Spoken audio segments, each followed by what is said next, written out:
each and every breath that you are taking. Celebrate your life. Live it. Don't die before your death.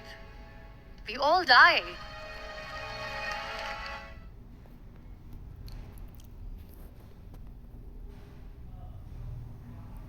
Well, I'm running short of words right now, but I cannot afford it because I have to pick. Thank you so much for all the love, for all the warmth.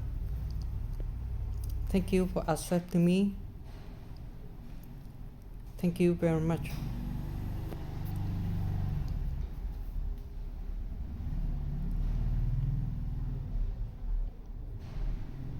Well, I always start my talk with disclaimer,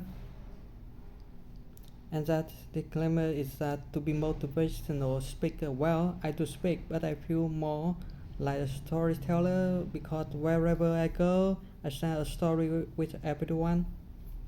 Well, it's a story of women whose perfectly imperfect life made her who and what she is today. It's a story of woman who pursue her dream and aspiration made other people realize that you think that your life hurt and you're giving up on the thing like unfair. Think again. Because when you think again, you are being unfair to your own self. I believe in the power of words. Many people speak before they think. That I know the value of words. The words can make you breathe. They damage you forever. So I want to try to use positive words in my life wherever I go. They call it adversity. I call it opportunity. I call it strength. They call me disabled. I call myself differently able. They see my disability. They see my disability. I see my ability. There's some incident that happened in my life, and those incidents are so strong. They change your DNA. Though accidents are so strong, they break you physically. They deform the body, but they transform the soul.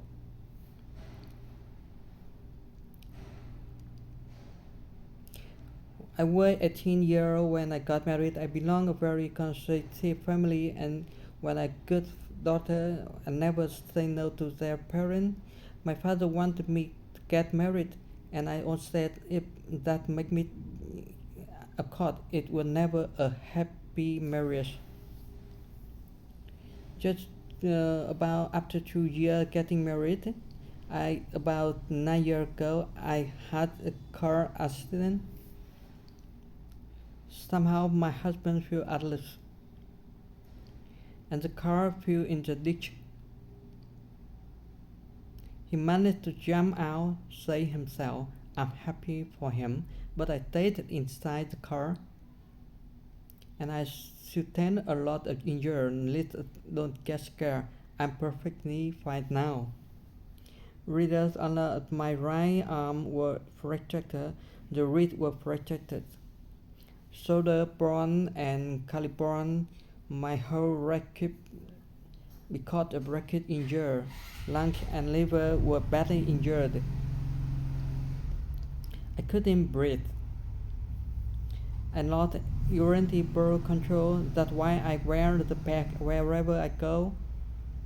But I enjoy interest me in my life completely as a person, and my perception towards living my life was spin inward. My backbone was completely crushed, and I got paralyzed for the rest of my life. So this accident took place in far-flung area in the arcade of a very small province where there was no first aid, no hospital, no ambulance. I was in the middle of nowhere that is torpid car. Many people come out to rescue. They give me CPR. They drag me out of the car, and while they were dragging me out, I got completely sensation of my spinal cord. And now there was the debate going: should we keep here? Where she go? There's no ambulance. There's the four-wheel jeep in the corner of the street. They said, push her in the back of jeep, and take her in the hospital, which is 3 hours away from this place. And I still remember that bumpy ride. It were all broken. They threw me at back and rushed me to the hospital, and then when I realized that her half body infected, a half of paralyzed. I finally ended up with a hospital where I stayed for 2.5 months. I underwent multiple surgery. Doctor had put a lot of titanium in my arm. There are a lot of titanium in my back, and to fix that's why people call me Iron Lady in Pakistan.